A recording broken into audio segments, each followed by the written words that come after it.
Rachel stands in front of her mirror, admiring her pregnant belly. But suddenly, she wakes up. It was just a dream. She gets out of bed to start her day, greeted by Elena, the house AI, who has already prepared breakfast, opened the curtains, and taken care of the chores. Noticing Rachel's low serotonin levels, Elena suggests spending time in an artificial nature pod, but Rachel declines, saying she's too busy. Before moving forward, please like this video and subscribe to our channel. It will help us keep bringing your favorite movie recaps. Rachel then wakes her husband, Alvy, to say goodbye before heading to work. On the train, she spots a woman carrying a strange-looking pod, which catches her attention. Meanwhile, Alvy spends his morning at home tending to his plants. Unlike Rachel, he resists Elena's attempts to manage his routine, often ignoring her prompts and delaying his breakfast.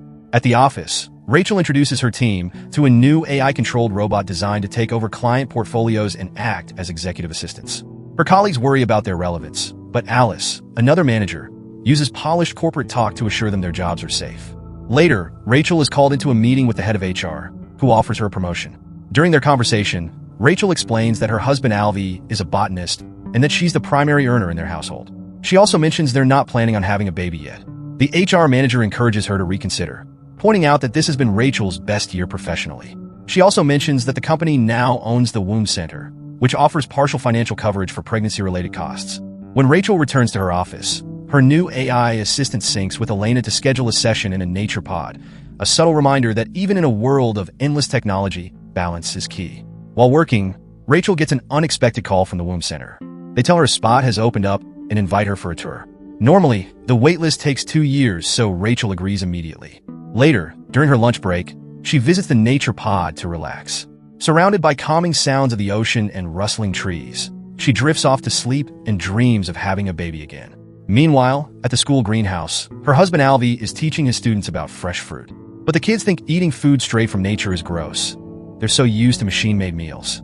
After work, Rachel visits her AI therapist, Eliza. She opens up about her inner conflict. The Womb Center, she explains, offers couples the chance to grow a baby in an artificial womb. It's a safe option that removes health risks for the mother and lets both parents care for the fetus equally. But Rachel knows Alvy wants a natural pregnancy, so she hasn't told him about the appointment. Eliza reassures her that even with an artificial womb, the baby will still be 100% human. Later, Rachel meets her friend Alice at an oxygen bar.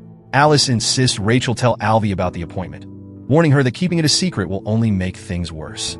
Inspired, Rachel heads home, ready to talk. But before she can, Alvy starts venting about his day, how society has lost its connection to nature and how that's ruining humanity. His words hit a nerve, and Rachel decides to stay silent. On Thursday, Rachel visits the Womb Center alone. The visit starts with a video from the founder, explaining how the center empowers women to pursue their careers while also addressing the declining birth rate. Then, director Linda leads the group on a tour, showing off the advanced technology. In the incubation room, Linda selects a pod with a baby growing inside and explains how parents can connect to their child. Using a phone, they can play music, choose meals, and even talk to the baby to help its development. The pods can be kept at home on a base or taken on the go with a 48-hour battery.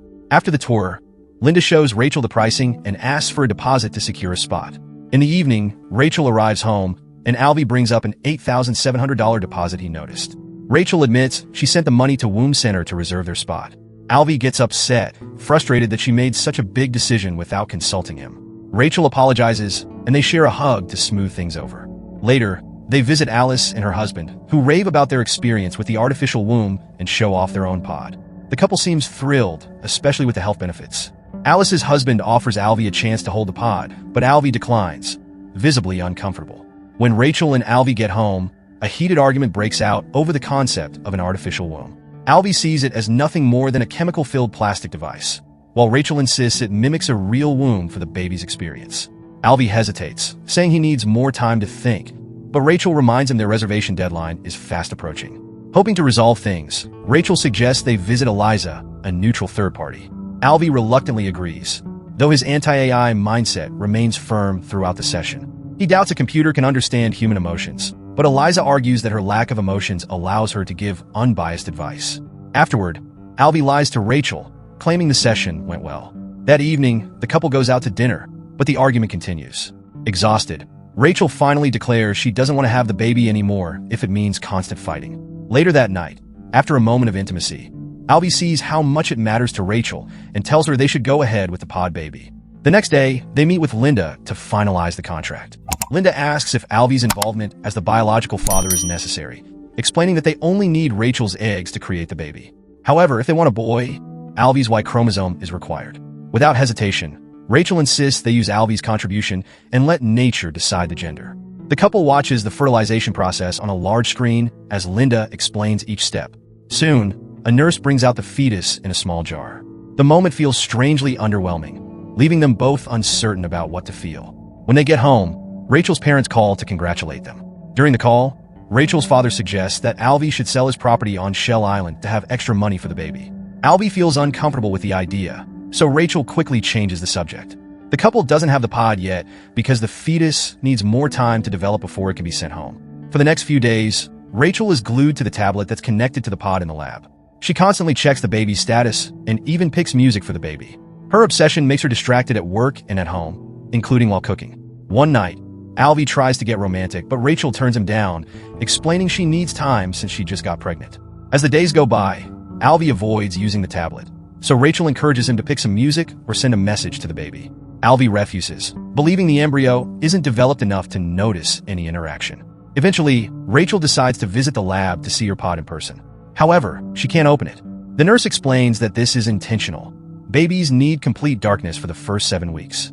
The small window on the pod will only open when the baby's first heartbeat is detected. Rachel watches as another pod, ready to give birth, is taken away by a nurse.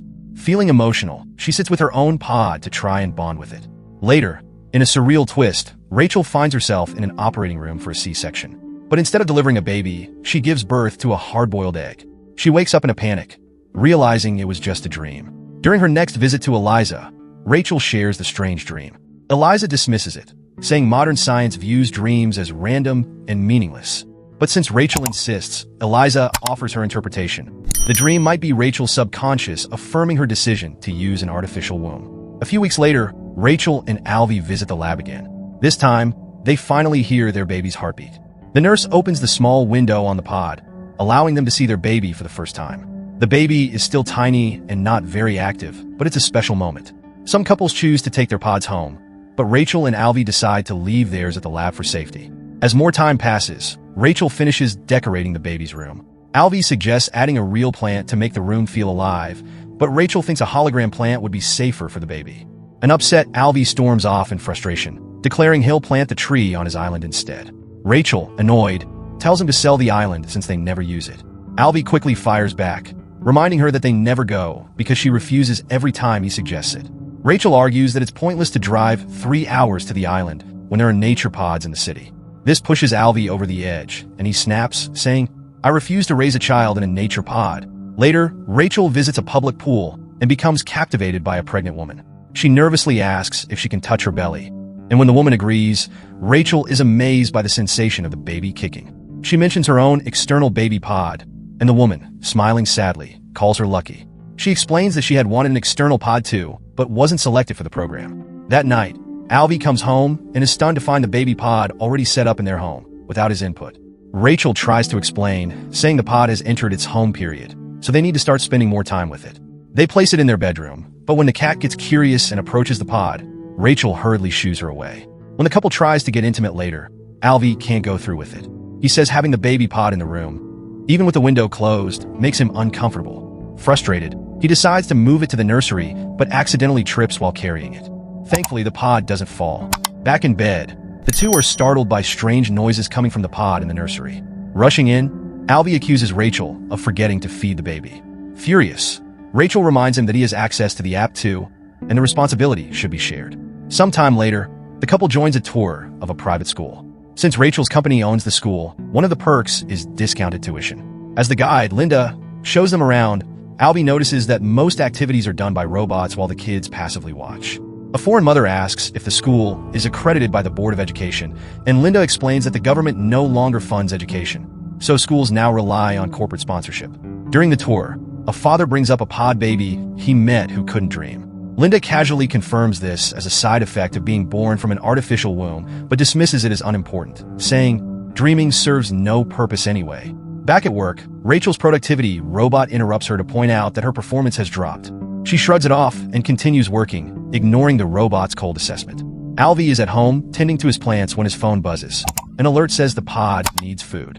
He hurries to feed it and feels a deep sense of satisfaction.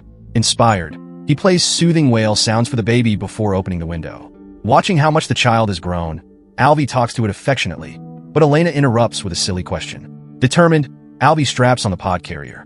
After some fumbling, he secures the pod and starts taking it everywhere. He reads to it, cooks while carrying it, cares for his plants, and even takes it to the park and greenhouse. During a class, he asks his students to hug a tree, urging them to connect with real nature. Afterward, his boss drops bad news. The greenhouse is too costly to maintain and will be replaced with holograms. Furious, Alvy storms off. That night, a penguin documentary moves him to tears. Rachel notices and gently asks if he's okay, suggesting he shouldn't be with the pod all day. But Alvy insists he's fine and refuses to send it back. The next day, Rachel finds dirt from Alvy's plants on the pod, and her worry grows. At a dinner party, Rachel confides in Alice about her concerns. Alice reassures her, saying Alvy's just excited to be a dad and notes he's one of the few men who proudly wear the pod on the front. Another friend, who's pregnant, shares her experience, making Rachel feel uneasy. The next morning, Rachel wakes in a panic. The pod is missing. As she frantically searches, she catches her reflection and realizes she's pregnant. Just as she rushes to tell Alvy, she wakes up. It was only a dream. From that moment, Rachel feels awkward around the pod. A few days later, Alvy receives books on attachment therapy from Rachel's mother. The book suggests spending time with a baby builds empathy. Rachel argues that the whole point of the pod is detachment. Alvy counters, saying blending different approaches might be healthy. Finally, Rachel admits she's struggling with everything and convinces Alvy to see a therapist, Eliza. During the session, Rachel confesses that their lives revolve around the pod, leaving no time for a balanced family life. Alvy listens, but gently reminds her to call it what it is, a baby. Rachel admits that Alvy has been bonding with the baby, but she hasn't. She starts doubting if she's ready to be a mother. This leads to an argument, with Alvy brushing it off as her hormones talking.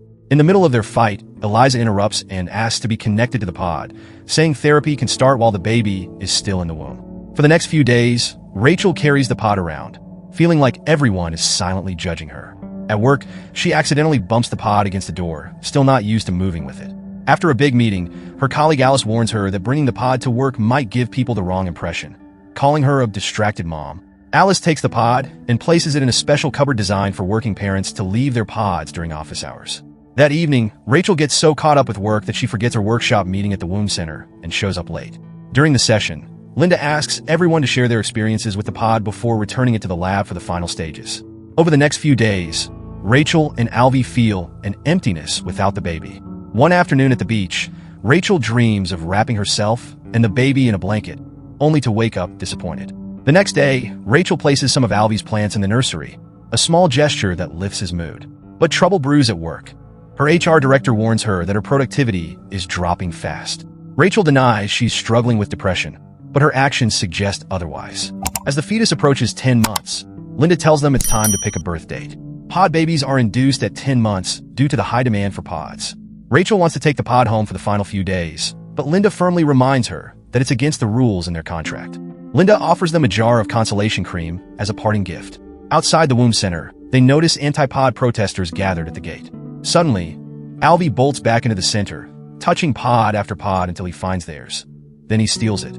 That night, Rachel has another disturbing dream, this time of picking their baby from a supermarket filled with children for sale. She wakes up in a panic and tells Alvy she doesn't want their child's first moments to be in the womb center. She suggests they have the baby on the island instead. Alvy loves the idea and rushes back to the center to inform Linda, but she's furious. The pod technically belongs to the company, and she's not happy about their impulsive decision to steal it. She explains that giving birth only requires a special code, but she refuses to allow a home birth, fearing the pod might get damaged. Despite her orders, the couple decides to defy her. They take the pod and their cat to the island anyway. Together, they explore the forest, and for the first time, Rachel starts to truly enjoy the beauty of real nature.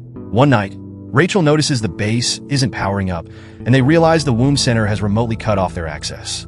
Rachel panics and insists they return the pod, but Alvy calls it blackmail and reminds her the pod has 48 hours of battery life.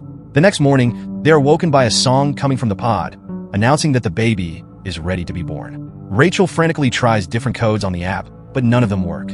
Determined, Alvy begins taking the pod apart piece by piece. Finally, they retrieve their baby, welcoming them with tears of joy and huge smiles. A while later, Rachel packs up the pod parts in a box and sends them back to the company. Afterward, she goes home to rest, happily starting her new life with her husband and their baby. That is how the movie ends. Please subscribe for more videos like this, turn on notifications, and leave a like. It really helps the channel. Thank you for watching.